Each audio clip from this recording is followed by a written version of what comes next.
Most of us have only brief encounters with the streams in our area as we pass over them on bridges.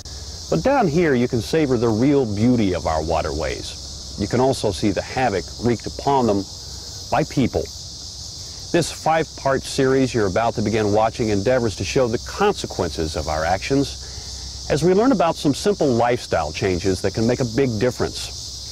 In part 1, we deal with non-point source pollution. Now, that's a fancy name for anything that ends up in the water that can't be traced to its exact point of origin. Things like litter. A better name for it might be pointless pollution.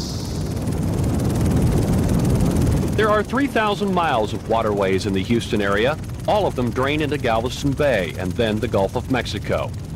But these streams bring more than just water to Galveston. The proof can be seen even in areas accessible only by boat or helicopter. All this trash we see here, this island's not inhabited, so it's not coming from people here. Where is it coming from? It's coming from upstream or in through the bayous, the creeks, the drainage ways, everything that empties into the bay. It begins with litter thrown out of car windows or blown from unsealed trash cans. It collects in natural ditch lines and man-made drainage systems, waiting for the next rain. Some of it sinks to the bottom. The rest floats to places like this shoreline along the Houston Ship Channel. Outstanding. Here, the Bayou Posse is using probationers to clean up the mess.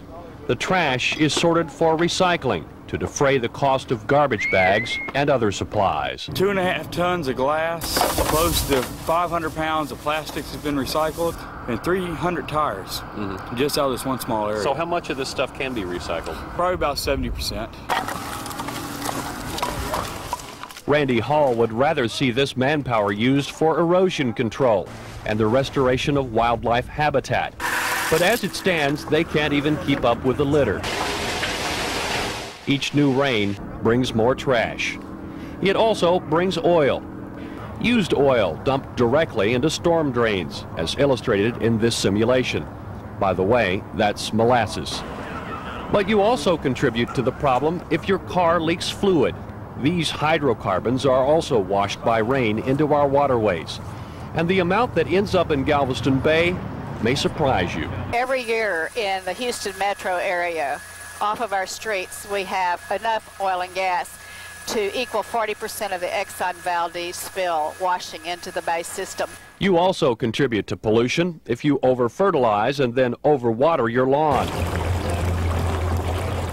Some nutrients in the water system can be beneficial. Too much can kill. You may as well come down here and put the fertilizer directly on the water and sprinkle it. There's no difference between that and having it wash down your storm sewer. Fertilizers fertilize the lawn, and when they wash off, they also fertilize plants in our waterways. Sometimes there could be overgrowth. We can have algae blooms. When they die, they go to the bottom. Bacteria decomposers start acting on this plant material, and because bacteria are alive, like every other living thing, they consume oxygen. And so the amount of oxygen in the water system declines. And when it gets below certain kinds of thresholds, well, you're going to have a fish kill. The #1 polluter in Harris County is its citizens. We all contribute to the problem, and together we can solve it.